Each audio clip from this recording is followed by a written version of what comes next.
Hi everybody, welcome to the very first episode of my brand new podcast, A is for Alien.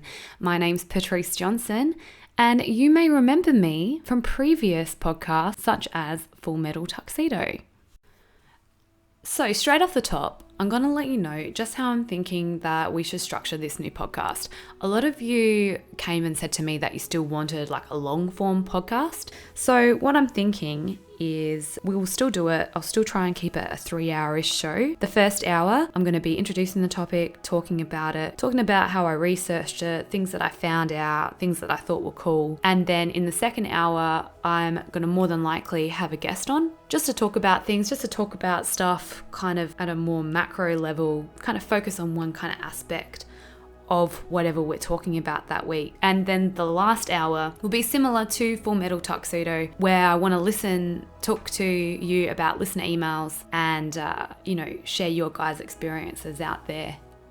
Depending on how we go, I'd love to bring back the live show format. So hopefully that's something that we can work towards, especially when we start to get a little bit more of a bigger following. Got to make that happen by liking, commenting and sharing.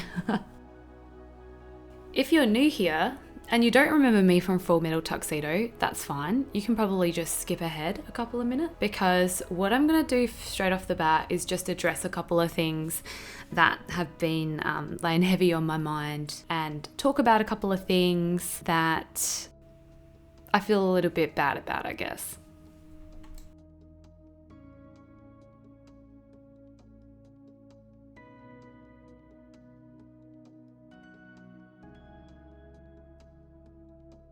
So this may come as a shock to some of you, but I actually found out that I wasn't a co-host of Full Metal Tuxedo anymore at the same time that you guys did.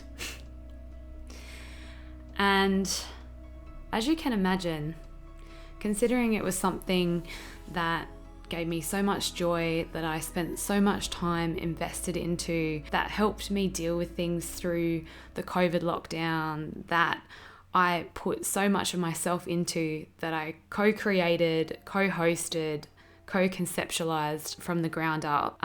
It was really devastating. And also it was really embarrassing for me, because I have never experienced public humiliation and embarrassment on that level before, where tens of thousands of people were just told before me that I was going to inexplicably disappear from something that I'd spent so much time on. Also, in that same week, I found a lump that was under my arm right by my left-hand side breast. And so I had to go and have tests and scans for breast cancer. So while I was going through tests for breast cancer, I was getting all these DMs and messages from people who had the best intentions, but I just felt like it was really unfair that I was put in that position to have to deal with that kind of stress when I was really worried about my health. The worst part for me though by far was the fact that I never got to properly say goodbye, and that I was really unceremoniously dumped from everything, the Discord servers, everything, and I didn't get a chance to say goodbye or say thank you, because I created so many connections with so many of you and it meant a lot to me, more than I could probably have explained at the time. And not just through Full Metal Tuxedo, but also through the community and the people that I met through my participation with Greg on Tell Me More and Armored Skeptic as well, because we worked together for many months and I got to know a lot of you through there. I felt really bad about not having an explanation for you, not being able to say goodbye properly. And the worst part is because of how upsetting the whole situation was for me, I couldn't even respond to your private messages, your DMs, everybody's really kind words and well wishes for me, because it wasn't my choice to leave. That's getting me right in the feels. Because I really enjoyed it. I really enjoyed everything that I was doing there. It gave me a purpose that I didn't have throughout the COVID lockdown and everything that was going on. I was just really happy to be able to entertain you. I wanted to let you know as well that it wasn't just a one-way street. It meant a lot to me as well, being able to do that for you during such a shitty year. I guess what they say though is true, that one person's mental health crisis is another person's character building exercise. And I think in this case, that was absolutely true for me. And to be honest, I was not coming back. I absolutely was just gonna leave all my accounts, leave everything. I was done. I was so humiliated, so embarrassed. And I just was done with it. I was never coming back. I wasn't going to say anything. I wasn't going to do anything. I was never going to record ever again. I didn't even open up my laptop for 2 months, essentially.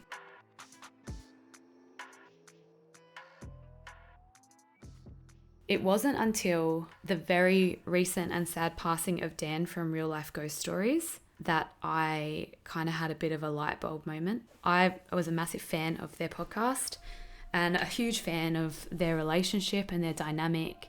And I loved how grassroots Emma and Dan were on Real Life Ghost Stories, and how they were just two regular people talking about cool stuff that they're interested in and having a great time together, entertaining people, and it resonated with people.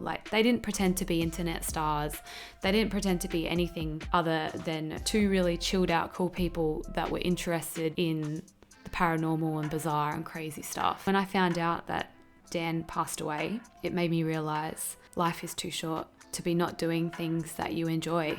Whilst I might not have the following or the platform I did on Full Metal Tuxedo, the way I see it is it's like an art form for me, and it gives me an outlet for everything that I love to read and research and investigate. Even if one person listens and likes it, that's worth my time. I don't need tens of thousands of followers or listeners if I'm able to just make one person's day a little bit better by talking about things that make me happy. All right, but that's enough of that shit, guys. Now let's get on with the show.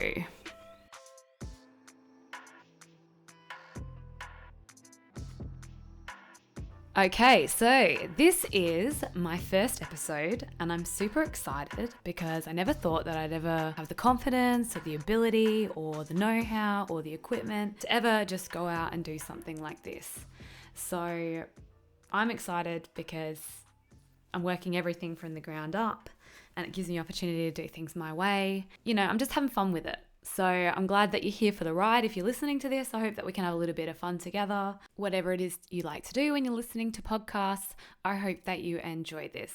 So as you would have already figured out by this point, A is for Alien is the name of the podcast. And also the first episode is A is for Alien Abduction. Thank you so much to my OG listeners and followers for helping me come up with the first topic. When I had a little bit of writer's block, I basically put a poll up on my Instagram. The handle for my Instagram is A is for Alien Podcast, and you can find me by looking for the display picture, which is of me and my face for radio.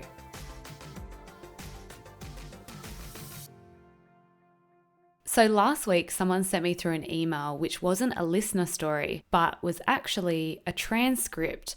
Now, this transcript had been taken from a book written in the 90s, and basically it was two girls who had been put under hypnotic regression to remember an abduction story. Obviously, we've been talking about it on my Instagram, and someone had thought of me and sent it through, and I'm really grateful because that email is now the basis of this entire episode, essentially.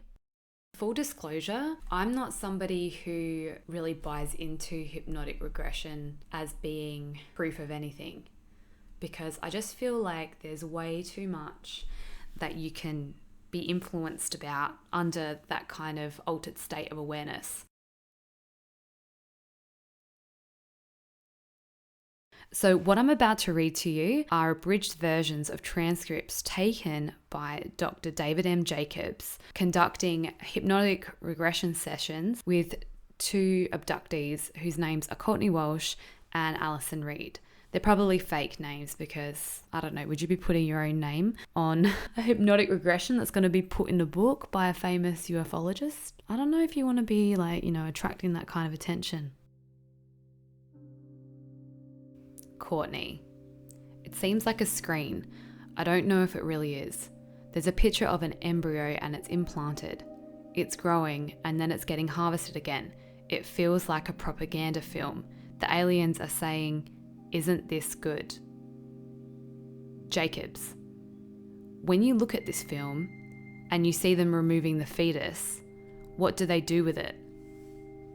Courtney, they put it in a little jar and then move it to a bigger jar, and then they move it to an incubator that's as big as a baby, and it has tubes going into it, and there are beings taking care of them, and the beings are stroking the baby and talking to them, and there's a picture of a toddler, a girl, and the aliens are saying, "Aren't these fine children? Aren't these good, strong, fine children?" Interview 2. Alison, I see on this screen sunshine, happy, good things. Jacobs, what kind of images are you looking at? Alison, there is a park with a couple families playing and having a picnic. They want me to see this and figure out who are the us from the them, and I can't tell the difference. I can't tell if there's a family of them or if they're a mixed family of us and them. Jacobs, is this the point of it? You can't tell. Alison, it feels like a challenge. The aliens are saying, find our creations, point them in this picture, and I can't tell the difference. There are hybrids there, and there are people. In fact, I can't even call them hybrids anymore. There are people there that were not brought about by normal human evolution. They were brought about in the process of many years of experimentation. Find where they are. You can't tell the difference. I can't tell the difference. Jacobs, do they give any clues or hints on who's who? Alison, I feel like that's the point. You can't tell. Like, this is like a mental test. It's almost like they want me to find their created $1 million family, and I can't. That's the way it came across. Jacobs, it's like within families you can't tell, and between families you can't tell. Alison, exactly. They try to narrow it down to a little bit. Can you find a single family that has one? There's some there and they're playing, and there are some over here. Is there any sound on this film or media displayed, or whatever it is you're seeing? Alison, there's a background sound of laughter. It's laughter, but a bit dull. It's like half off in the distance kind of sound. It's kind of scary, but I don't even know if this is real. I think the point of all of this is that the aliens have achieved their goal. They've mastered the slicing and dicing and the test tubing, and the hybrids can blend in now. You can't tell them apart. They're proud of that. Jacobs, do you get a sense of what the purpose of this is for? Alison, no, not right now. The picture stops. It was all in colour before, but now it's stopped, and the picture is black and white, except for a few people who are still in colour. The ones in colour are our creation. Jacobs, do they look any different now that you know that they're hybrids? Alison, there is only one way to tell, and that is the energy field. There is an energy field around them, but unless you can see it, you never know. Jacobs, an energy field? What do you mean? Alison, but you know something? One of the hybrids is with a family, but his wife is still in black and white. The kids are in black and white as well. My feeling is that she's not one of them. I don't know about the kids. Do they not consider the offsprings of a hybrid and a human woman as worthy to be one of them? Jacobs, what about the energy field you mentioned earlier? I would like to know more about that. Alison, I can hear the aliens mention an energy field. I can't see it. I can't see it on anybody, but there's going to be a few people that can see it and will know. This is crazy.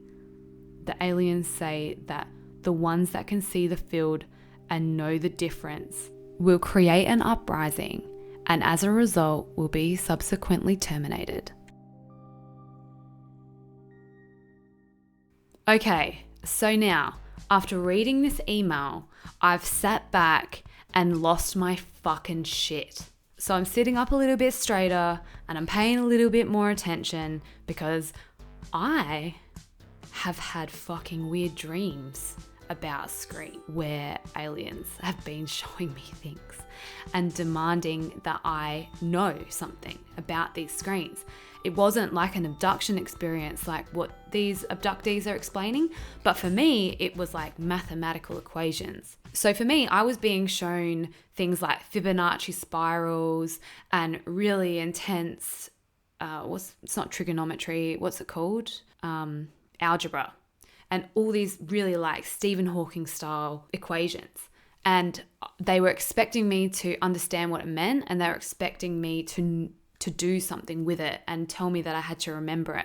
And I was just sitting there telling them that I couldn't remember it and I didn't know what it meant.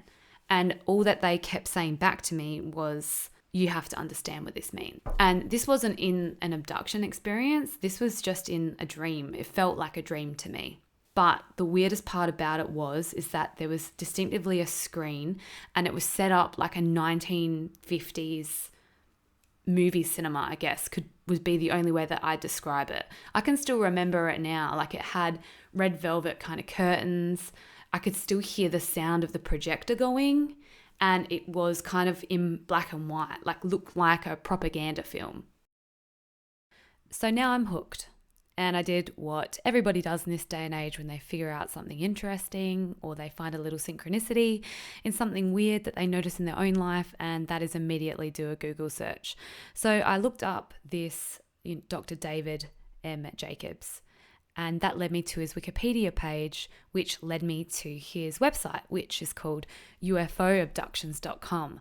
And it's such a fucking iconic URL. So OG 90s internet, and the website is pretty 90s basic as well, but that's part of the charm. Okay, so I'm going to read you the mission statement, which is on the ufoabduction.com website, which also happens to be the website for the International Center for Abduction Research. The International Center for Abduction Research, ICAR, is an organization devoted to the dissemination of trustworthy information about UFO abductions. The ICAR will provide accurate information to therapists and lay individuals who are interested in abductions and help them to cope with a variety of problems that arise from the use of hypnosis and other memory collection procedures. David M. Jacobs is the director of the ICAR, and there is a small board.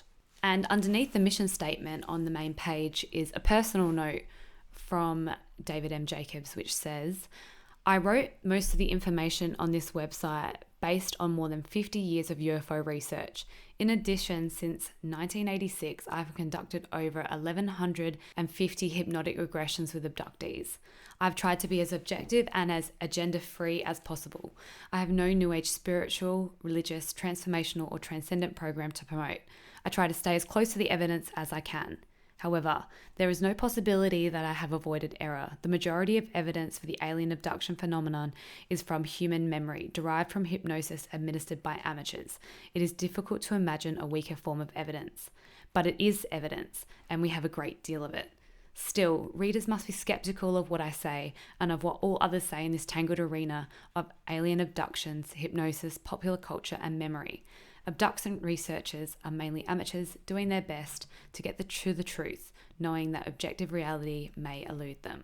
So a little further background information about David M. Jacobs revealed that although he is most famous for his work in ufology, he actually enjoyed quite a successful academic career as an American historian, and he only recently retired from being an associate professor of history at Temple University, where he specialized in 20th century American history.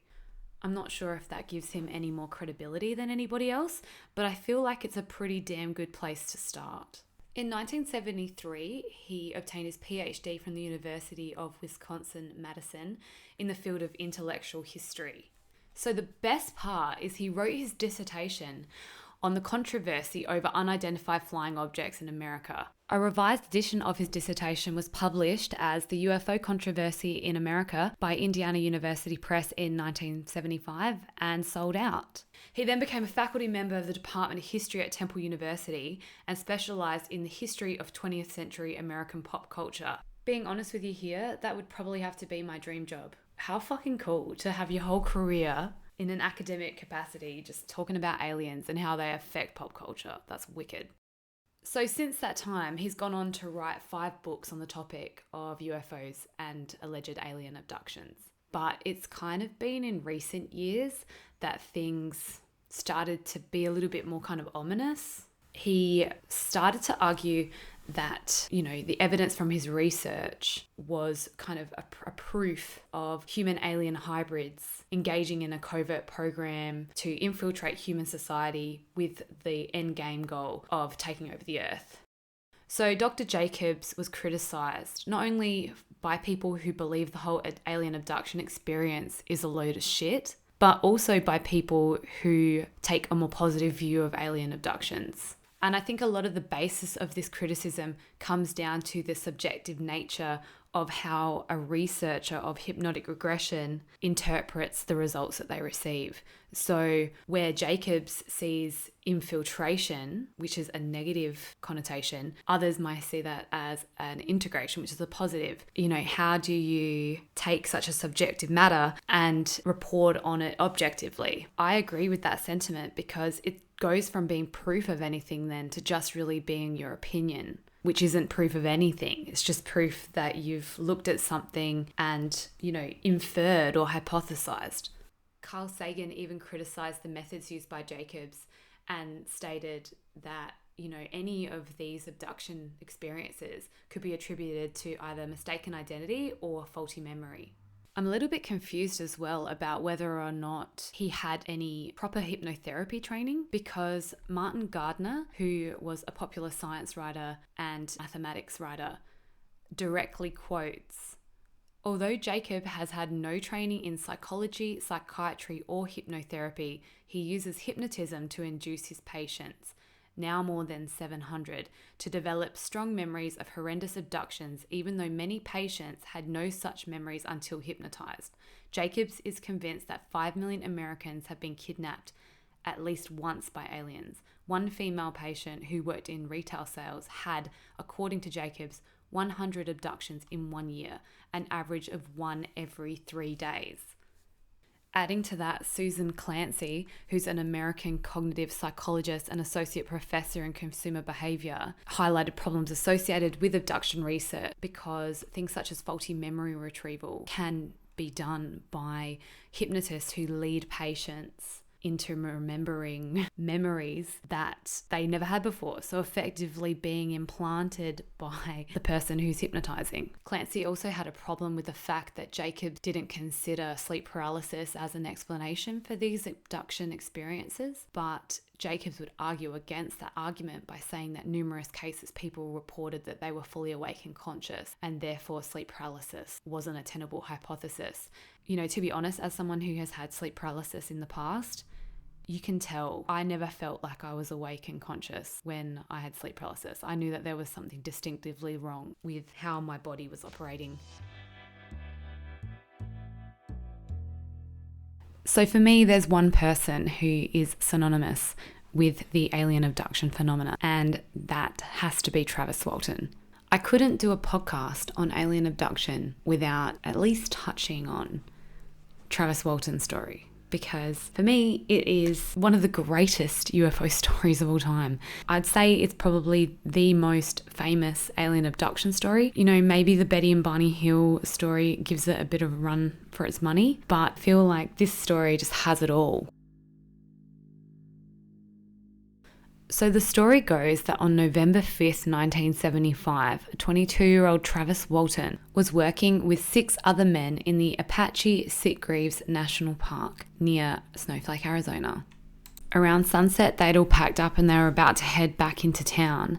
And as they were making their way along a logging trail towards the main road, they saw a glow through the trees.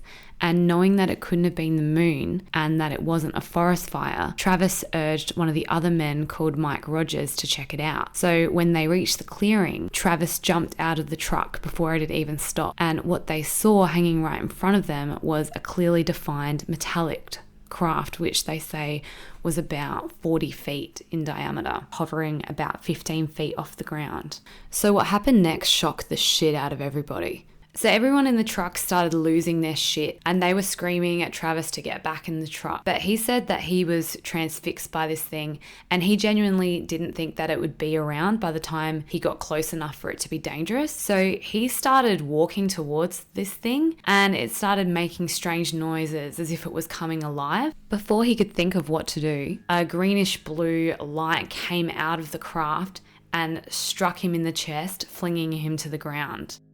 Now imagine for a second that you're one of the 6 guys in the fucking truck.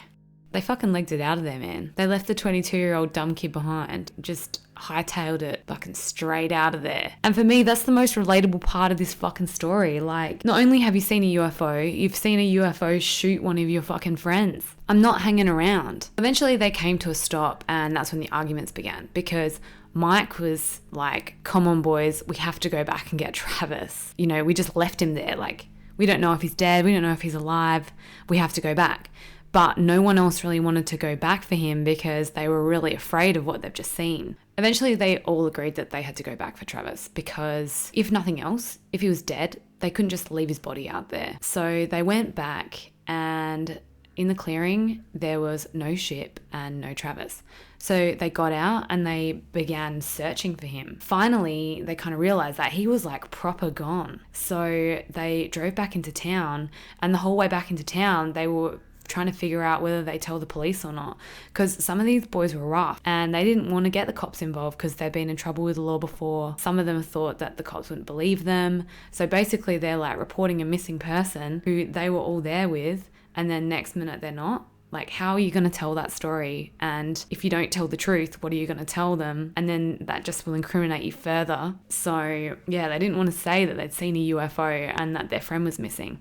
So they get to the cop shop, they're talking over each other and they're trying to tell what happened and they're trying to tell their stories and they're all talking and the sheriff's just sitting there across the desk. These boys are trying to cover up a crime. So the police launched a manhunt the next day to try and find Travis and they got a pretty large search party out. They were briefed to be looking for either a dead body or an injured person. So the searchers fanned out and would search for a mile or two in a direction, double back, and then they'd start in another direction. Apparently there were even searchers that had Geiger counters, but they said that they were only finding background radiation.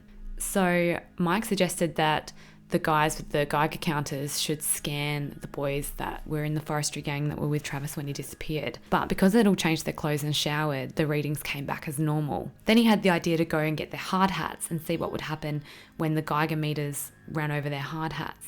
And apparently the needles went crazy. But seconds after they had tested their helmets, apparently those searchers with the Geiger counters disappeared and no one knew who they were. The second day rolls around and the search has expanded to include searching all buildings in a 20-mile radius of the site where Travis disappeared. So there's no evidence of a crime, there's no evidence of a spaceship, and there's no trace of Travis Walton. The deputy sheriff wasn't having any of it. And he kept on asking the team, like, what did you do with the body? Where is he? Where did you bury him? You need to tell the truth. So by the third day of the search, the case had become a bit of a media circus, which is probably to be expected when you consider that it's a missing persons case and 6 fully grown men are claiming that their friend was abducted by aliens. So by the 4th day of the search, the townsfolk started accusing them of murder and they were like yelling and shouting at them like, where's the body? Where's Travis? He's dead. So the sheriff suggested that they take a polygraph test. They really wanted to clear their names, so they agreed to it. So Travis Walton's been missing for 5 days and the logging gang rock up to the courthouse ready for their polygraph test. They've got this guy called Cy Gilson who's going to be doing the test and he is the best polygraph operator in Arizona. It isn't long until they realize that they're not being polygraphed on whether or not they saw a UFO. They're being polygraphed on whether or not they murdered Travis. So then they're kind of freaking out because they feel like if one of them doesn't pass it, that their fucking lives are over and they're gonna get done for murder. The polygraph results come back and Cy Gilson is able to conclude that 5 out of the 6 loggers passed the polygraph. And the one who didn't pass the polygraph didn't necessarily fail, but the results were inconclusive. This shocked the sheriff because at this stage they were just convinced that they were lying about the UFO and that they'd killed Travis. And then, even more shockingly, 5 hours after the polygraph results concluded, Travis Walton wakes up on the side of the road and can sense a light above him, but before he has a chance to look up and see what's making the light, it's disappeared. So he gets up on his feet, steadies himself, sees the lights of a town close by and just starts running. Gets into town, picks up a phone and calls his brother-in-law. His brother-in-law thinks that it's a prank call and Travis passes out mid-sentence. So eventually his brother-in-law and his brother Dwayne end up going and picking him up and taking him to a hospital in Phoenix. So the first doctor that saw Travis was like, wow, this guy's been through some shit. Apparently he was just dazed and out of it. That was conclusive with him having experienced a traumatic event. Okay, so this is the part of the story where the H word comes back into play. Hypnosis. Because apparently Travis was so overcome by fear that he had to be hypnotically regressed to remember what actually happened to him on those 5 days that he was missing. So it all gets a little bit complicated now, doesn't it? Because we've got Susan Clancy over here telling us that we can't trust anything that people say under hypnotic regression because people can interject their own, slant on people's memories under hypnosis. Meanwhile, we've got Travis Walton, who's been missing for 5 days, and he's got 6 friends who passed a polygraph test saying that they saw him get zapped by a UFO.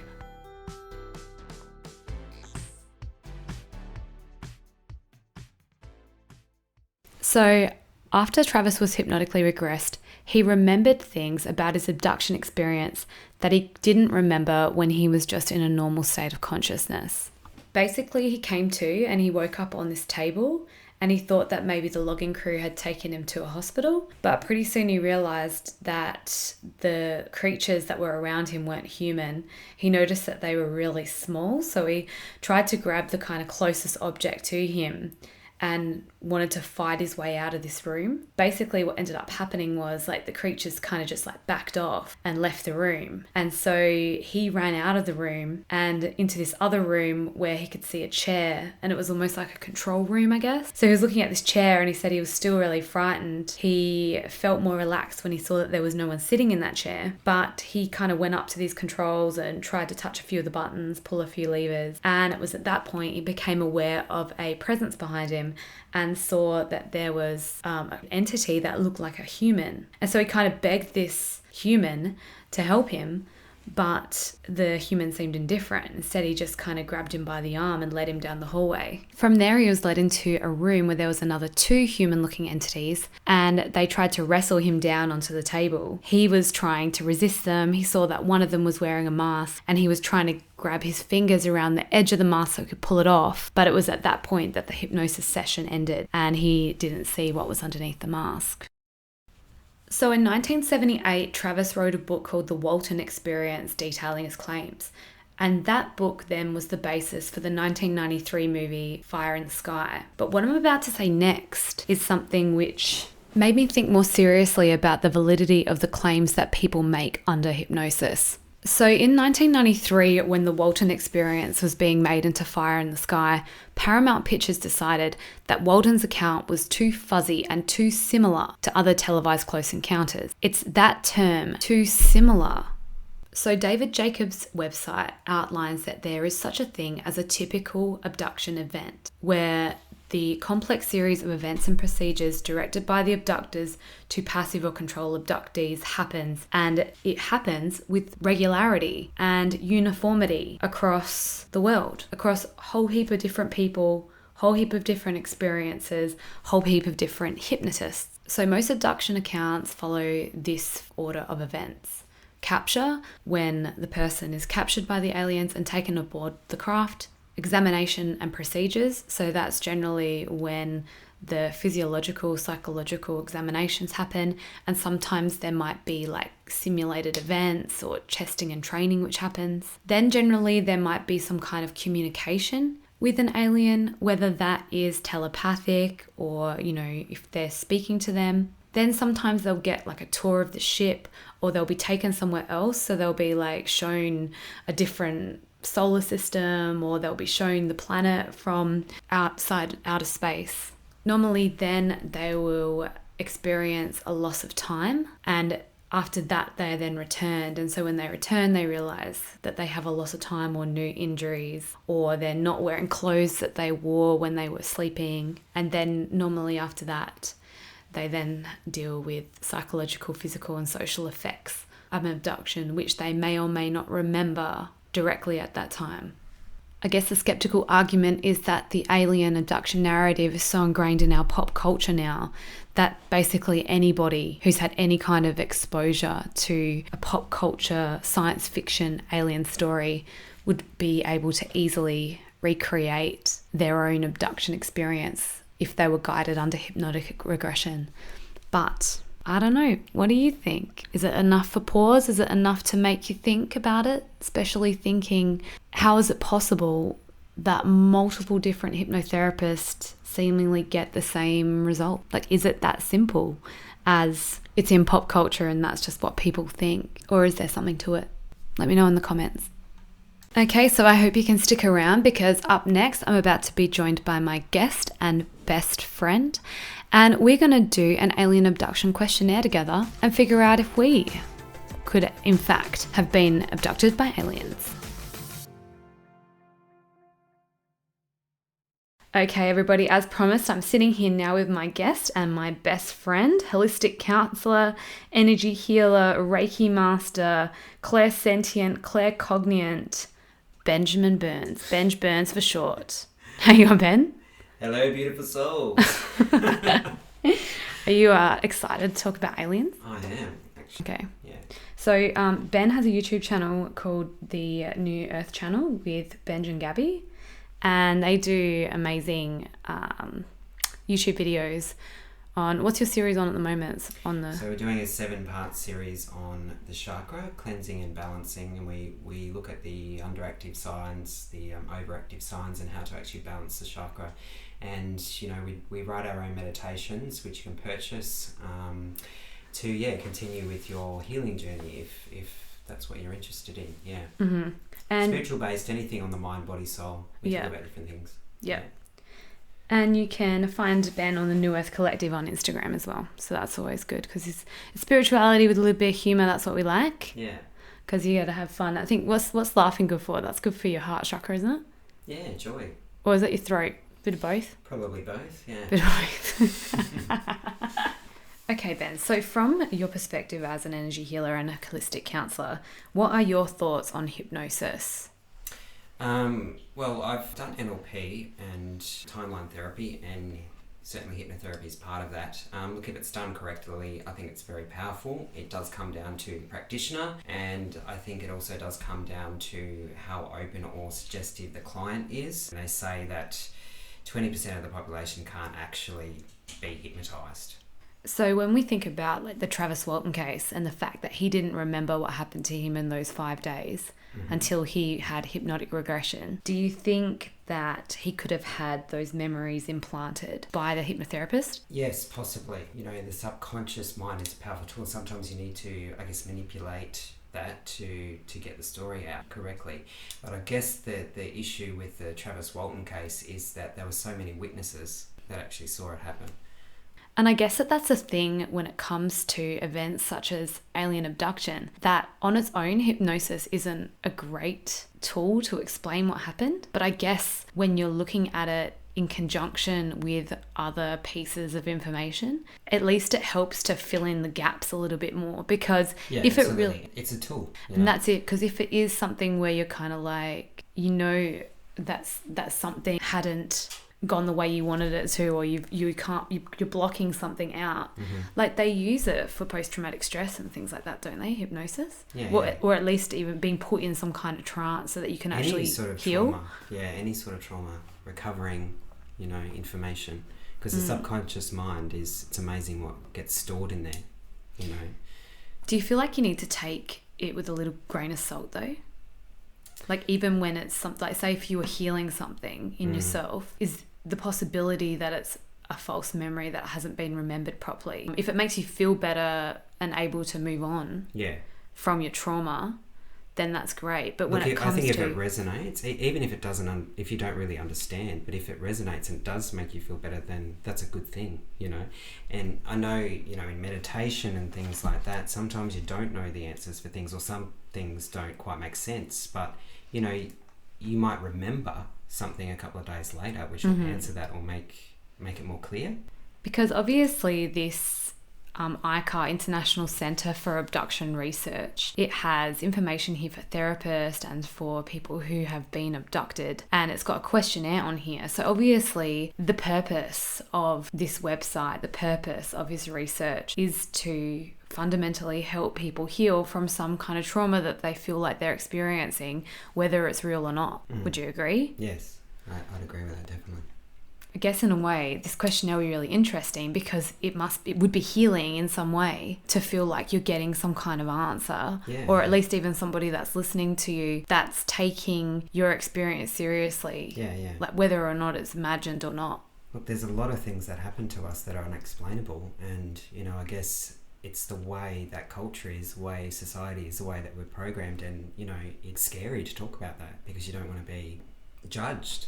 But quite often you'll actually find out that someone else has had the same or similar experience as you.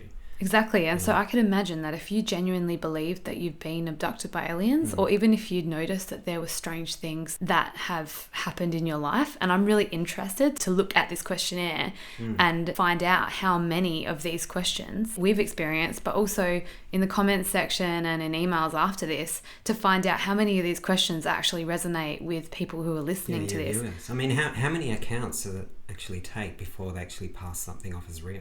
I know, that's what I mean, because it's kind of just like an experience. Every year, thousands, probably hundreds of thousands. Okay, so if you're interested in doing this questionnaire, it's on the ICAR website, which is ufoabduction.com, and you'll see on the left-hand side there's a tab and it's called questionnaire. So basically it asks you if you've had an unusual personal experience. Fill out the following questionnaire, and the answers to the questions are all confidential and your identity will not be revealed. So I'm not quite sure what happens. Like, I think you might just submit this questionnaire and then it will obviously go to David M. Jacobs. So I don't think we're going to get a response back saying that we've been abducted by aliens or anything like that, just by filling it out. Yeah.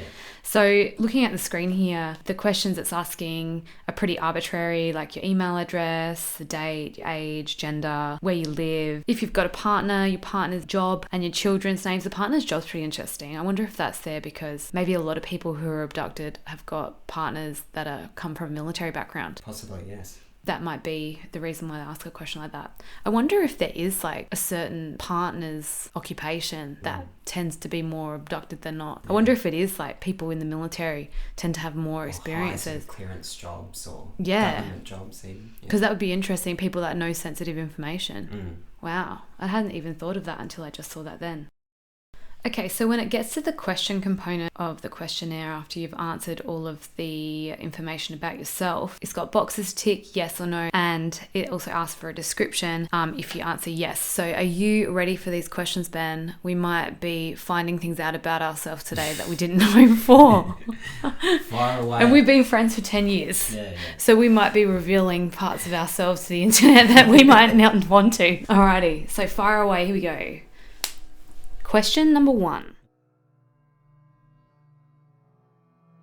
Have you ever seen a UFO? I haven't personally seen a UFO or something along those lines, something that's manifested, but, you know, I've certainly seen strange lights in the sky in the years, you know, in my years, you know. I come from a farm and, you know, there's no city lights out there, so the night sky on a clear night is just full of stars. So you do see strange things, and, you know, have I passed them off as aircraft or are they something else? I don't know, but like I said, I haven't actually seen a craft of any sort.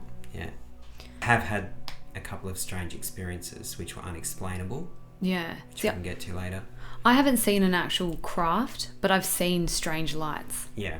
So the strangest one was the light that looked like it was jerking on a string when I was at that boat ramp. Mm-hmm. And that was probably the strangest sighting I've had. I've not seen like a craft. Yeah.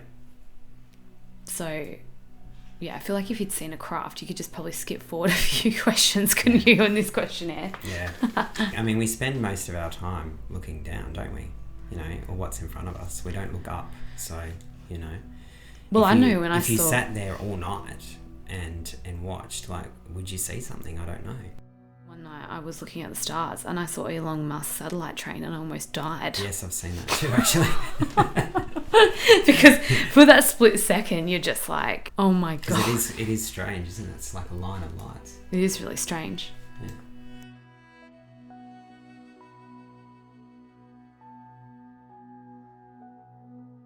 Okay, so the second question is, as a child or an adult, did you ever experience any odd periods of time of an hour or more when you were lost, but you don't remember being lost? I don't think at the nightclub counts. It doesn't count. I've had many of those. Yeah. Yeah, I'm always the friend that disappears on a night out. No, look, I can't say that I have.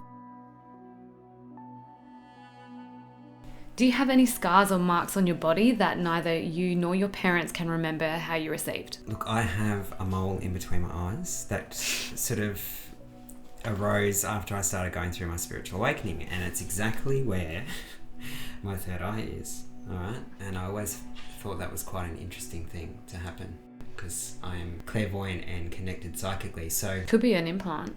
An alien implant? Possibly, yeah. What's that Marvel character? Isn't that Wonder and WandaVision? What was that show? Isn't there like... He's got that little like the infinity crystal in his head. Oh, yeah. Who's that? I'm not sure. Vision. Yeah. Yeah, so I've got a bindi. I call it my bindi. Now, something else that has actually come from that is that I've been told by a few different sources, clairvoyance, things like that I'm a starseed, and I certainly believe that myself. And I do believe that I am actually from the Sirius star system, right? So the dog star, which is the brightest star in the sky, night sky. Anyway, it's a binary star system, which means it's two stars that actually gravitate around each other. Mm-hmm. Anyway, once I found that out, I developed another one, a smaller one. So Sirius A and Sirius B are two different sizes. One's a lot larger than the other. Mm-hmm. So yeah, now I have this two. Can you see it? Yeah, I can see them. Yeah. Oh God. So just odd how that's replicated or manifest physically. While awake, have you actually seen a frightening figure, such as a monster, a boogeyman, a witch, or a devil, as a child and or as an adult in your bedroom, closet, or anywhere else? Yeah, so I had quite a frightening experience. It was actually just when COVID started. Long story short, I moved back into my investment property when I was stood down for work. There was some really bad juju in the house, or energy, because my tenants, mistreated my house, and I had to do some renovations to it, and just the energy was not right in the house. Anyway, one night I experienced what I would call, it was sleep paralysis. I'd never actually experienced it before, but it was actually quite frightening. But it was, I was in bed, and at first I thought I was dreaming. I couldn't move, and I was awake. I was conscious. I was looking at my bedroom door, and I heard my front door come open with such a force. It was like I came to, and that's when I thought, I'm actually not dreaming here. And I thought to myself, have I slipped into this altered state of awareness or even dimension? The way that I'd explain it was, if you've watched that series Stranger Things, mm-hmm. and they have the underworld part, which looks exactly like my bedroom did, but a darker aspect of it. What happened then was I actually heard something move in my house, like walk down the hallway. I'll say this to you, it wasn't human. The sounds that it was making, the way it was walking down the hallway, the breathing, and I was so paralyzed with fear, nothing really scares me, but immediately thought, my God, what is coming down the hallway? What am I going to see? But I couldn't even close my eyes. I was paralyzed. I couldn't move anything. I could hear it getting louder and louder, and what I actually did was I yelled out to Archangel Michael. Now, Archangel Michael has been very strong around me for most of my life. So once I actually called out to him to protect me, as soon as it got to my bedroom door, it actually dissipated. Yeah, I never saw anything. I never, and I I sort of just sat up in bed. But it was probably my first experience of actually experiencing like a psychic attack. That's what I'd probably call it. Did you smell anything? No. So no smell? There was no smell, but it was the sound. And I know this for sure, that it was not human being. Do you have inexplicable fears about certain areas, such as stretches of highway, open fields, rooms in a house, and so forth? Well, growing up, I spent a lot of time at the family farm. It was my grandfather's farm, and I do distinctly remember this as a kid. There was a part of the yard that we never went into, and I can't explain this, but it was just the energy wasn't quite right there. And I remember as a small child I was frightened. I couldn't step out there, and in fact no one went out there, funny enough, but it really, really frightened me, this area or part of the garden. I don't know what actually happened. No one really knows. I don't know if there was just negative energy there or something actually happened on the land prior to my grandfather buying the farm. I do remember it. I always had this really strange feeling that I can't put my finger on. I don't like driving the country at night. I don't like being on country roads at night unless I'm trying to scare myself. I love forests and I love walking, I love nature, but there's something quite frightening about being left in the middle of a forest somewhere not knowing how to get out. I've certainly watched many documentaries like the Travis Walton case, but there's been many others, especially in national parks in the United States, and I actually find that quite frightening.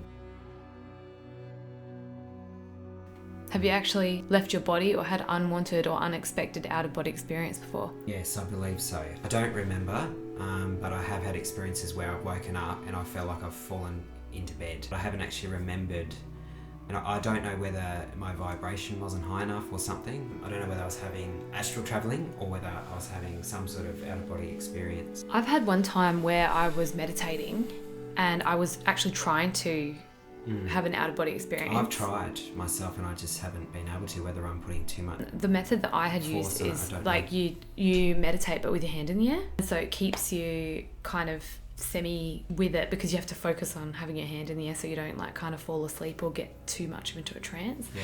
But anyway, I think I was like meditating for like 40 minutes or something. It was quite a long time. It was when I used to do like quite long meditations. And I had kind of decided that it wasn't going to happen. Yeah. So I've gone to sit up and I've gone to use my hand to push myself up, and I pushed myself up and I could see my arm still laying there. So I had like sat up out of my body, and then that obviously shocked me, so it snapped me straight back because I panicked, because I think the moment that you start to panic, then you're straight back in.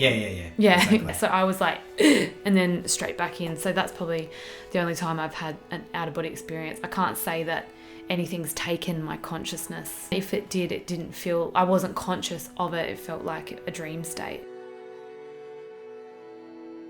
Has deceased relatives or friends ever visited you in your home at night? Yes. Really? Yes. It was really my first experience of actually the dangers of inviting spirit into your home. Okay, do you feel comfortable to share? Yeah, it's quite long-winded though, the story. All right, well, like, keep it snappy. So many years ago, I was with my ex-partner. What was actually going on was I was quite close to his father anyway. One of his father's friends was diagnosed with cancer. His daughter also had been diagnosed with cancer. The daughter actually went into remission, and then Peter actually got a tumour that was very, very aggressive, and it took him within, it was a matter of months. When he passed away, it was a matter of days after the tumour that his daughter had come back as well, and she was basically just found out that she was terminally ill. Something along those lines. And anyway, when we were at Peter's funeral, I laid a flower on his coffin, and I said in my mind, if you need to come through anyone, Peter, come through me. It was just one of those things, because I am quite sensitive. I didn't think too much of it. What actually happened within a couple of months, strange things were starting to happen in my house, and they were unexplainable. It was growing as we were experiencing it. My partner was experiencing it, and things like our lights were turning on and off. My partner would wake up and feeling like someone was actually breathing on him, and the pressure that someone was laying on his chest. Another time, my partner was asleep on the couch having a bit of a nap in the afternoon, and he felt like someone sat on the edge of the couch, because the couch actually moved, and he thought I'd returned home from work. Anyway, he opened his eyes and no one was there, and actually he shot up off the couch because he felt it. Another time I was brushing my teeth, getting ready for work, and I actually felt like someone had come up behind me, and I actually felt the vibration in the floor. I was standing there looking at the mirror, and there was no one behind me, and I turned around, and I looked in my closet next to me, and there was no one there. So this is how it sort of started to happen. As the weeks went on and the things that were happening we couldn't explain, it was almost like our fear was actually helping it energize and manifest. Now, Well, that's what Ed and Lorraine Warren say. Yeah. So what actually ended up happening was my ex-partner used to DJ on the side of his main job, used to do gigs on the weekend. Anyway, this particular Saturday night, I'd gone out to a friend's, he'd gone to work, and he took another friend with him to help him out. He used to finish about 2 o'clock in the morning. Anyway, he finished work, and I got this phone call, and I was at a friend's house, and we were having wine and stuff, and I got this phone call, and he said to me, "You need to get home now."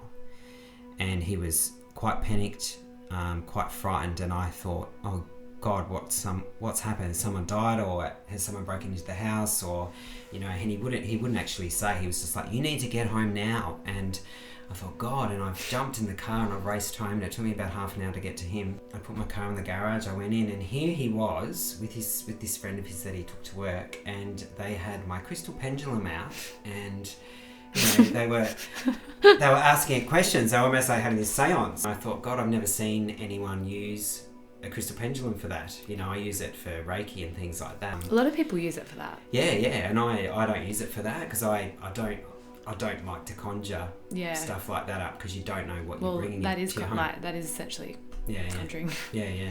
It's like a seance type thing. But anyway, I said to him, "What are you doing?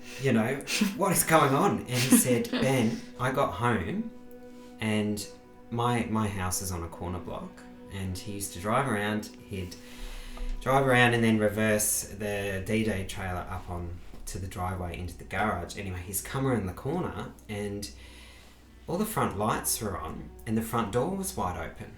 And he thought, what is going on? Like, what's Ben doing? Rah, rah, rah. He's flicked the garage door remote, and there was no cars in the garage. And he was like, oh my God, we've been broken into. He's driven up the driveway, parked the car, and he's made our friend Kathy get out and look through the house to see if we'd been robbed, because he was so scared. Yeah. But I'll say this: Kathy walked into my house. Every light was on in the house. The heating was on. The air conditioning was on.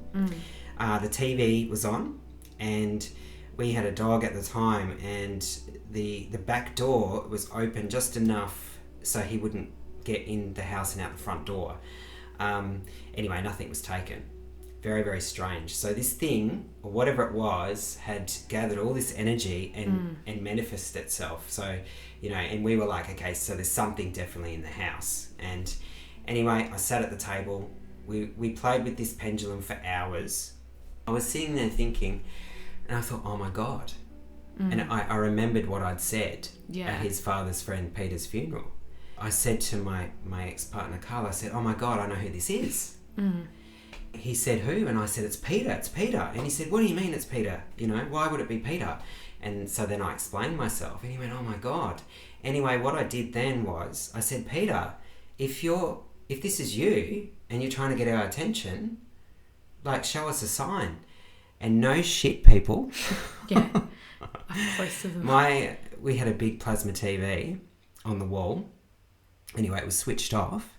A bolt of electricity went through it and lit up the room. Oh my God. It didn't turn on, but a bolt of electricity went through it and it lit the room up. And my ex, he dropped to the floor. And our friend Kathy was just in shock as well. And I thought, well, it's him.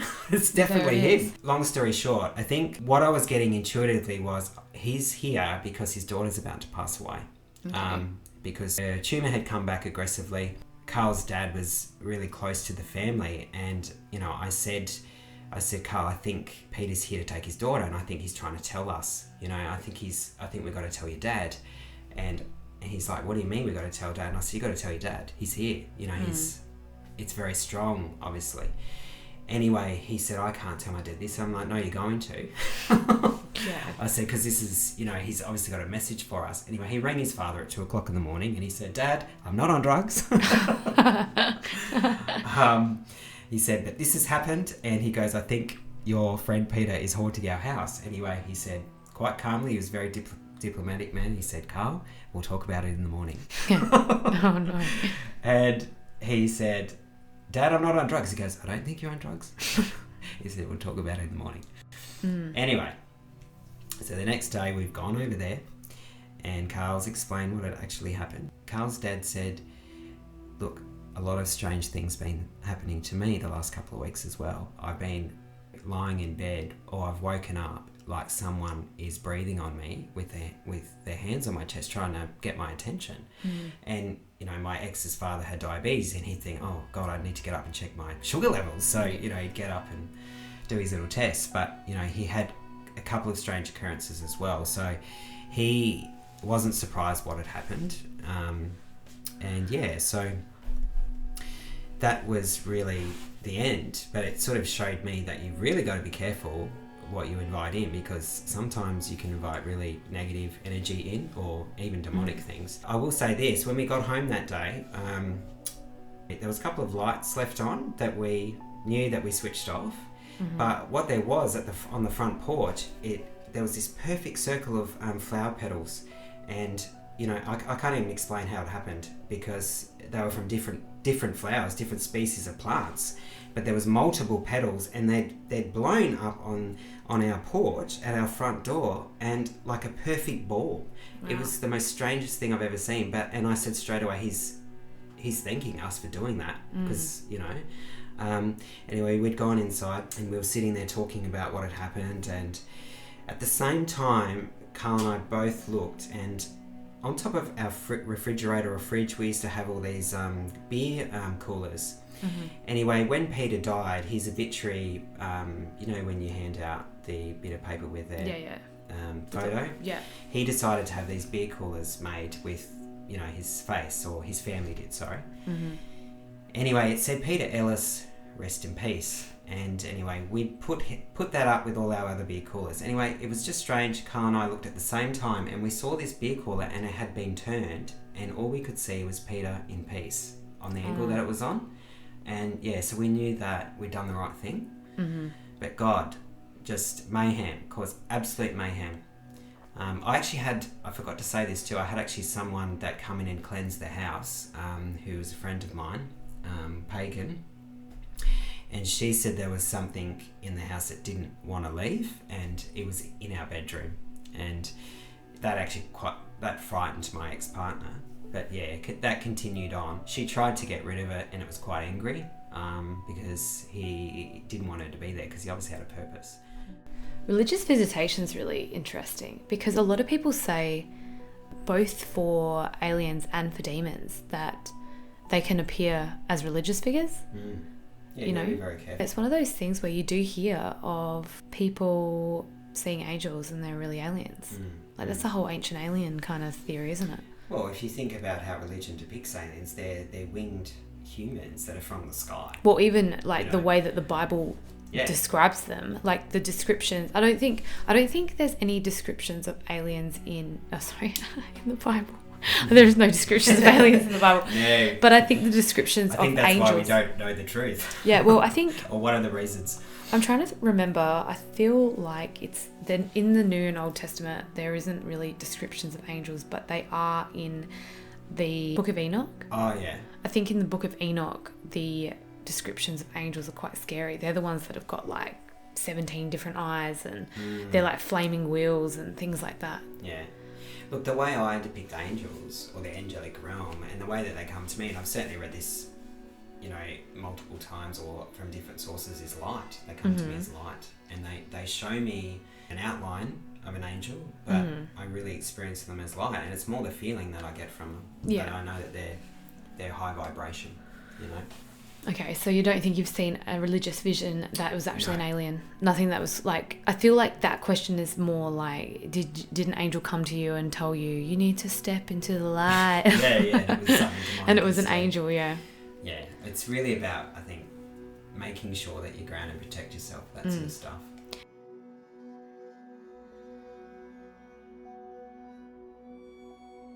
Have you ever awakened wearing clothes that were not yours and you do not know how you got them? I don't know if I should answer this question. Have you ever awakened with your clothes on the wrong way or not on at all when you had put them on correctly?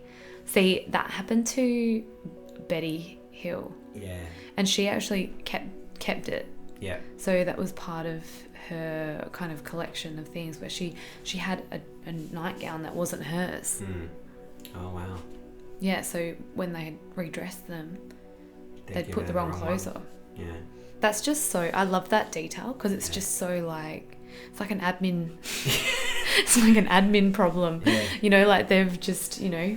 They have incompetent aliens as well. Exactly. Like how do you traverse time and space? Yeah. Can't remember... But a simple detail like that, you get it wrong. Yeah, I know. See, I love it. Like the humanity of that, you know. Or have they done that on purpose? Or is it not aliens? Is it Yeah. Is it actually humans? Because Yeah. that seems too human. Yeah. Or is there humans involved type thing? I don't think, you know, I would... Okay, so I've woken up not wearing clothes, but I think that I've taken them off in my sleep because I'm too hot. I wouldn't say that was aliens. No. I do that all the time. Yeah. Do you inexplicably feel that you are secretly teaching or helping someone? I would say yeah. Yeah, I would say that. Because I feel I'm a light worker. Yeah. So I feel like my mission here is to, shift consciousness, So I do feel like, I don't have many followers, but it's not about the followers for me. It's about just helping whoever I can. As an adult, do you feel you have a special influential or controlling person outside of your normal life whom no one knows about and who is not a religious figure? I guess that's like asking if you've got a guide.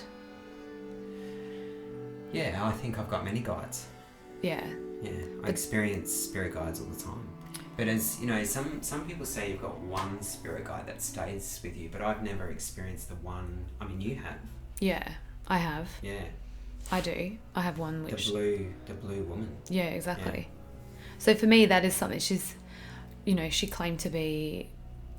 Well, she said that she has been interpreted as a religious figure in the past, but that she's not. That's not how it works. That's just how her interpretation in this time is. Yeah. But she transcends time and space. And she's taken you to other dimensions. And this is really funny, people. So a couple of years ago, Patrice and I went to a psychic expo in Sydney, Australia, and there was this psychic painter, all right, and you pay money and they paint your spirit guide. Anyway, I've said to Patrice, I will die if they paint that blue woman. What did they do? They painted a blue woman. Unreal. It's pretty crazy. Pretty crazy, yeah. That kind of concludes the questions, but it then does go on to ask if you've ever been hospitalised for psychiatric or psychological disorders. I think that's pretty good. Yeah. I probably no, but I might you don't have to disclose that. For his research, he wants to know. So I feel like when we're looking at this questionnaire as someone trying to find answers, and he has claimed that he has no spiritual new age beliefs, but I feel like it's really responsible to ask people if they have been hospitalised for a psychological or a psychiatric disorder. But having said that, I don't think that immediately strikes your experience from the record. No. Because what I found with my research with Ed and Lorraine Warren is I think that a lot of these entities, or they're low vibrational entities, regardless of whether they're aliens, interdimensional spirits, whatever they are, they will find people who are of a low vibration. Well, not even of a low vibration, that because just because you have a mental illness doesn't mean you're low vibrational. It just means that you may be able to be accessed easier, or that your interpretation of the world is more open. Yeah. Look, if you know, I've read many things where people that have like psychosis from drugs, or alcoholics, things like that, they are an easier target for spirit. Yeah. Well. Or anything lower vibrational entity. Well, I guess that, you know, we've spoken before about like fractures in auras. Yeah. And I don't know about. See, I really like sit on the fence when it comes to that, because I'm not about. I don't really like to believe in every bad thing you do, something bad happens to you, you get a crack in your aura, because I feel like it's more fluid than that. It's not like our auras aren't like crystalline structures around us that can have cracks in them. Like, I feel like it's more like fluid. You know, you can make a mistake and it might, you know, put a ripple in your aura, but it's not going to crack your aura or disfigure you. I don't believe that either. You know? You know, we're meant to do everything that happens to us is for a reason, and you know, it's just it's you know, we all have karma, whether it's from this life or we drag it through from a past life. So what do you think about this questionnaire? I think it's pretty like solid. Yeah, I think it's really good. I enjoyed actually doing it. Yeah. I will say this, I really, really do believe that we're not alone. You know, we can't be the only, you know, intelligent sort of civilization in this universe. There's just too many accounts. Yeah. I do question that, you know, I even think we live among them, to be honest. So do you think that they're physical beings in spaceships though? I think they can be, yes. How do they get here?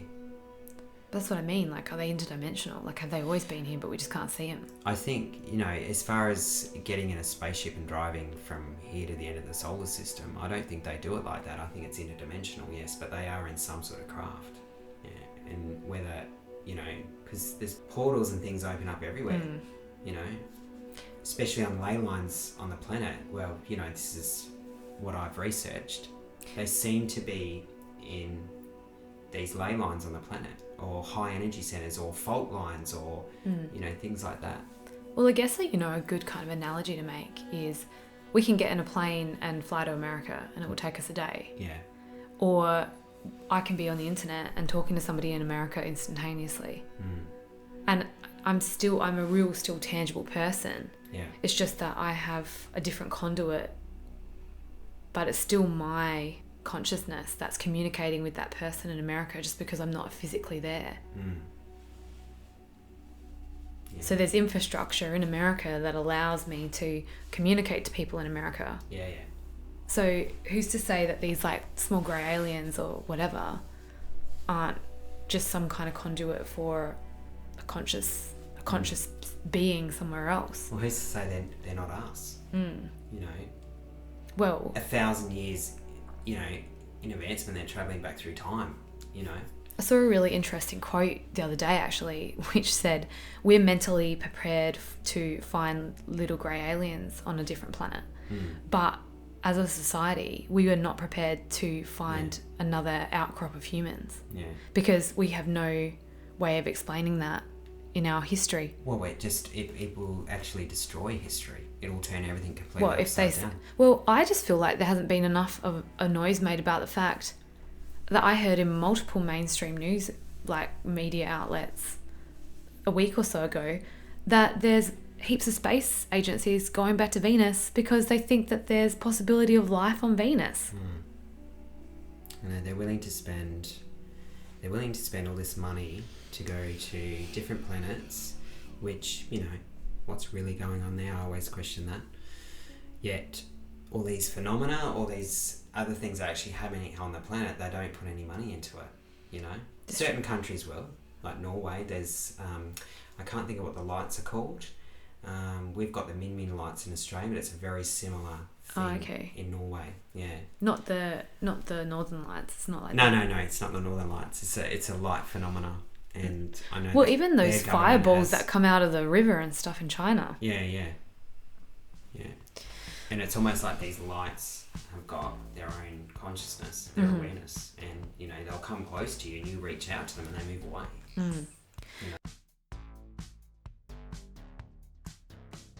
Well, Ben, what advice do you have for people listening at home if they're worried about like a spiritual attack, or if they're worried that they're getting abducted? Like, is there any way that you can protect yourself from that kind of thing? There's many different ways, and I think the easiest way is to use things like sage, Paleo Santos. You can use different oils as well that will actually improve your energy around your body, your aura. And I think grounding yourself daily and doing like a protection meditation, we certainly do these on the YouTube channel, and you'll find them readily available on YouTube, but it's just being consciously aware that there is things out there that we can't explain, that we can't see with our eyes, but it's really about being conscious of it, especially if you're sensitive. A lot of people don't even know they're like empathic until they start to research it, and that's how I found out. I'd have all these weird experiences when I was younger, and you just put them down to it's just normal, but you talk about it with people and they're like, what are you talking about? And then you meet, I've met people along the way, like I'm 40 this year, I've met people along the way that have actually helped me, realise who I actually am. Alrighty, well thanks Ben, thanks for joining me. I hope you had fun. I had heaps of fun. Did you? Well, that's good. Hopefully you can come back when we start to talk about some other kind of stuff. I'm so proud of you. You're doing such a great job. You're spreading your little love and message to the world, and I'm proud of you for it. Well, thanks, Benny. Okay, Ben, so tell us, for people that want to follow you, find you online, how can they get in contact with you? So I have a counterpart called Gabrielle, or Gabby. We are the New Earth Collective 1111 on Instagram, and our YouTube channel is New Earth Channel with Benj and Gabby. Yeah, and we do anything on the mind, body, soul. So we just started up during COVID. We're still finding our feet, but follow us. Send us messages as well if there's anything you need to know or are interested in, because we sort of do our videos around what our viewers want. Yeah, and you've got a really cool tab. You've got programs that you can purchase on Etsy. Yeah. So we do meditations. We'll be, I'm still developing some programs, and they're more about balance and balancing your masculine and feminine energy in your body. And Gabby does a bunch of other things as well. Yeah. All right. No worries. Thank you so much. Thank you. Thanks for having me on.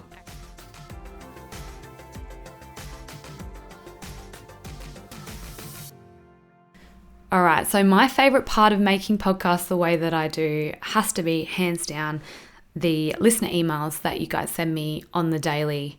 And if you're new here and you don't know about my listener email, it is A is for alienpodcast@gmail.com. If you have any strange, bizarre stories, experiences, encounters, hauntings, or anything of the like, please don't be afraid to send them through to me. If you've got a story that you just want me to hear, that you want me to know about, but you don't necessarily want me to talk about it on the show, just feel free to send those through too, because I really love hearing from you guys, and I really love getting your feedback on the show, and any suggestions that you might have for future shows, topics, I'd really love to hear. The very first story comes from my very first email to the new email address. My name is Anne, and this is a story about myself and the entities that have haunted my family for generations. I've seen these beings since I was a child. My mother has seen them too, and even my grandfather. I apologise for the length of this story, but it's not my intention for it to be so long. Just a quick side note, if you have long stories, don't be afraid to write long stories. I don't want you to leave out any of the details. I want to know all the details of your encounters. So if they're long, send them through. People love the long form. That's what they've been asking for. Send it on through to me. Okay, back to the story. My earliest memory of these dark entities began when I was around 7 years old. Most children claim to see the boogeyman at one point or another, but what I saw was more similar to little monkeys. They often came to me in the middle of the night and would try to take me away. I don't remember where we went. I just remember they were insistent that I go with them, saying that they wanted to play with me. It's hard for me to fully describe what the monkeymen looked like. It was so long ago. But what I do remember was their big black ears and their tiny mouths that never moved, almost like they were wearing a mask. For many years, I would wake my mother up in the middle of the night screaming that the monkeymen were in my room. Of course, as soon as my mum came in the room, the monkey men were gone. I often got scolded by my mum that it was all in my head and that I had to grow up. My mum made sense, and I often tried to convince myself that the monkey men were just a bad dream and to not dwell on it. But every so often, the nightmares would return. The little ape men would come for me. As I got older, I became religious for a time. One of the tricks my pastor taught me was to pray for Jesus, to rebuke the demons that haunted me. Surprisingly, it worked for a time. Whenever the monkey men would come for me as a teenager, I would pray to Jesus to make them go away, and they instantly left. But as time went on, I started to notice something even stranger was happening. One night, when I was in my early 20s, I had a friend come over. He was a man I met at church, and we were getting along very nicely. You might even call it a date. We were in the backyard talking, when suddenly he got a phone call from his younger brother asking for a ride. He decided to pick up his brother and take him home, and we'd be back at my house in 20 minutes or so. I said, all right, and he left. I then started to clean the dishes while he was gone. That's when I started hearing a familiar humming noise, and it always meant the monkey men were coming. Suddenly, a blue light surrounded the house, and the monkey men walked through the windows. I quickly got on my knees and prayed to Jesus to rebuke these demons. It would seem my prayers were answered. The monkey men were instantly gone, but I then realised I was no longer in my kitchen but standing outside. Suddenly, the man I was dating saw me and screamed, "Where have you been? I've been searching for you for hours. I've even called the police." I don't know what happened. I was just in my kitchen a second ago. I never told him about the monkey men, since I didn't want him to think I was crazy. Unsurprisingly, he didn't want to see me again after that night. Despite my mother's dismissal of the monkey men, she also had unexplainable encounters at night, although I didn't learn about them until I was an adult. After telling my mother about the strange date I had, which ended up with the cops looking for me, my mother shared her own strange story that I had never heard before. My mother told me about the ghost she had seen all her life, most often in front of her bed at night. One of the most vivid ghost encounters she had was when I was a teenager. I was at the movies with some of my friends, and Mum was at home alone cooking dinner. She had just put the roast in the oven when she suddenly saw her late brother, my uncle, who had passed away when he was only a boy. My mum doesn't recall the ghost saying anything to her, but she felt very emotional about seeing her long-lost brother. The odd part is what happened next. The ghost disappeared after a few minutes, and suddenly Mum smelled smoke. The roast was burnt. She looked at the clock, and 3 hours had gone by. I had tried to call my mum multiple times during her missing hours, and she didn't answer. She has no idea what happened in between those 3 hours. When my mum was telling me this story years later as an adult, it reminded me of multiple times in my life that I also experienced hours instantly gone by. It seems I wasn't the only one. My mum then told me a similar story about my grandfather. Apparently he experienced something strange all the way back in the 1930s. One day, while heading into town, which was only about 30 minutes away from his family farm, he noticed a giant animal sitting in the middle of the road. In the 1930s, the distance between towns were far, and you could travel on the road for hours without seeing another car. In this case, it was just Grandpa and a humongous animal on an empty road. After staring at it for a couple of seconds, my grandfather realised what it was. It was a giant rabbit. He was amazed at the rabbit's size, which was about as big as a toddler, and couldn't help but stare at its large eyes. The rabbit was only there for a moment, and then ran into the forest. My grandfather chose not to follow it, and instead got back into his car and continued heading towards town. As soon as he got into the car, he noticed it was already sunset. It was only 2 p.m. when he had left his farm. Once he got into town, he learnt that 2 hours had passed. After learning that both my mum and grandfather also experienced a loss of time, howbeit with ghosts and rabbits instead of monkeys, I decided to do more research and learned of the phenomena of missing time. To make a long story short, this led me to learning about the so-called abduction claims. I've heard of cases of alien abduction, but always assumed it was either demonic or made up. But after being haunted by these creatures all my life, I was ready to learn the truth and quickly scheduled an appointment with the closest abduction hypnotherapist near me. I won't say his name for confidentiality reasons, but my hypnotherapist is a very respected man. He doesn't charge money nor believes in crazy conspiracies. He just wants to know the truth. He has been doing hypnosis for decades, training under Bud Hopkins and David Jacobs, the two leading hypnotherapists in the field of alien abductions. I was hesitant at first, but quickly found out hypnotherapy is nothing more than a relaxation technique that helps to draw out lost memories.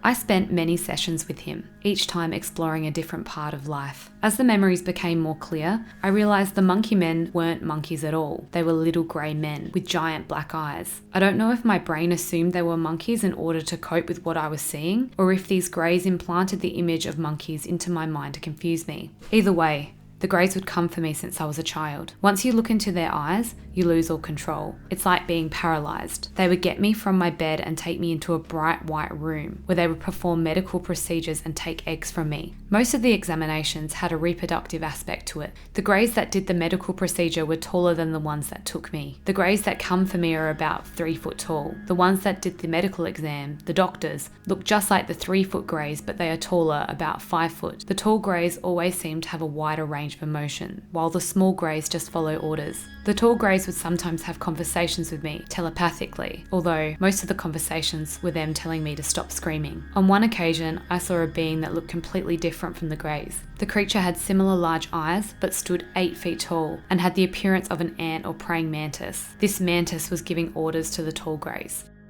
I have since come to accept that these abductions are real, and there is nothing I can do about them. It's pointless to try and pray them away. They might make me forget or implant a false memory, but they will always come for me. My hypnotist recommends that I read Dr. David Jacobs' book on the subject. I have learnt a lot from his books, like how aliens will keep the abduction secret by giving abductees amnesia or a screen memory, such as seeing a ghost or a rabbit. I've also learnt that the reason for taking my eggs is in order to make hybrid children. There is a lot I still don't understand, but what I've learned is all one can really do is accept it. My daughter is about 9 years old now, and she has nightmares of little men at night too, the monkeymen. Thank you, Anne, for your submission. Creeped me way fucking out. I've always had this fear that I actually have been abducted by aliens, even from when I was a little kid. Like, I wouldn't want to look at the sky at night just in case. I didn't even think that that was kind of weird until I was probably about 25. Anyway, so there's a few interesting things that stick out to me about this story. I tried to find stories of anybody else who thought that they had screen memories of aliens but really thought that they were being abducted, and I couldn't really find anything. So if you've ever heard of another story of someone seeing monkeys only to find out that they were actually being abducted, please let me know.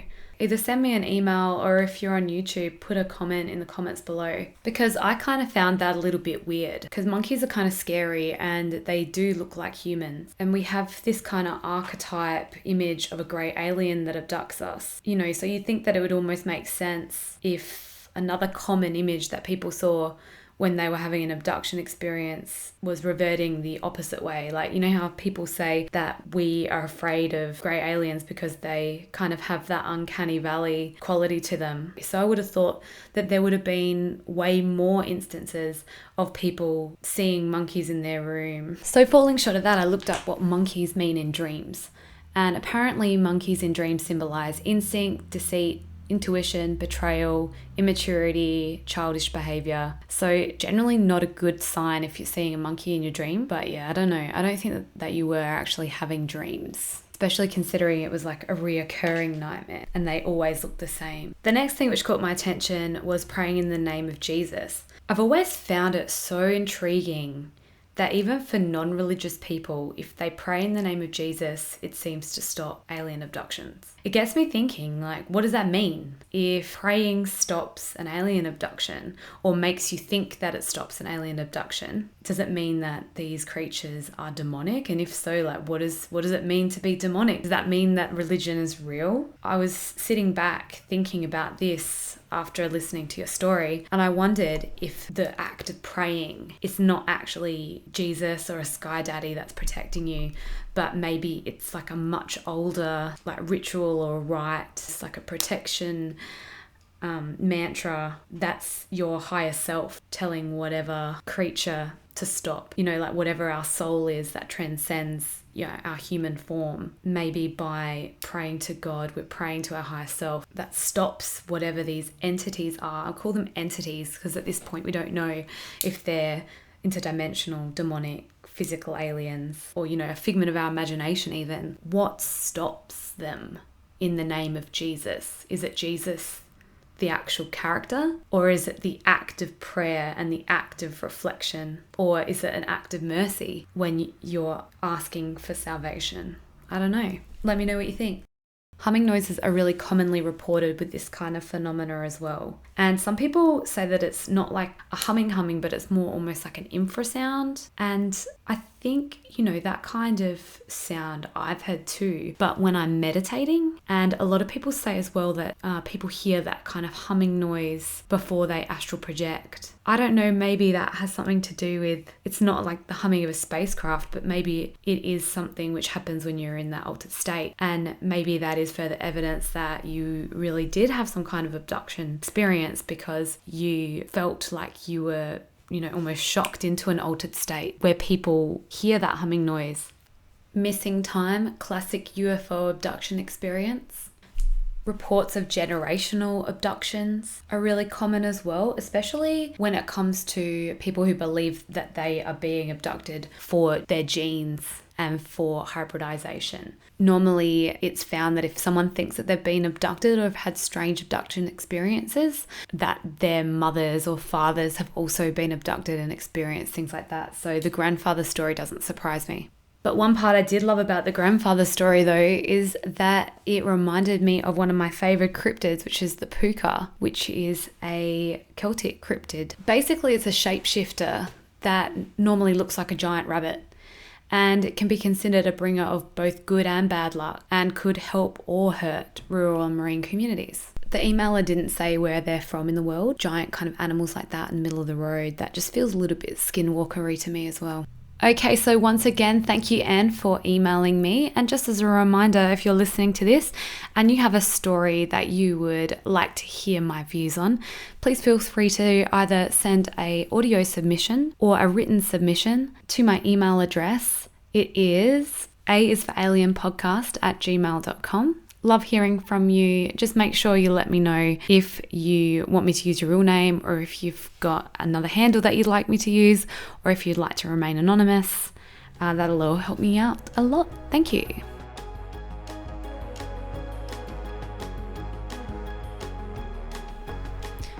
I can't believe it's the outro music already. Where has all the time gone? I hope you've had as much fun as I have. I'm going to take this moment to do an unapologetic self-plug. If you've made it this far, I must have done something right, so please make sure that you like, comment and subscribe. And if you're not already, then you should probably also find me on my social media pages.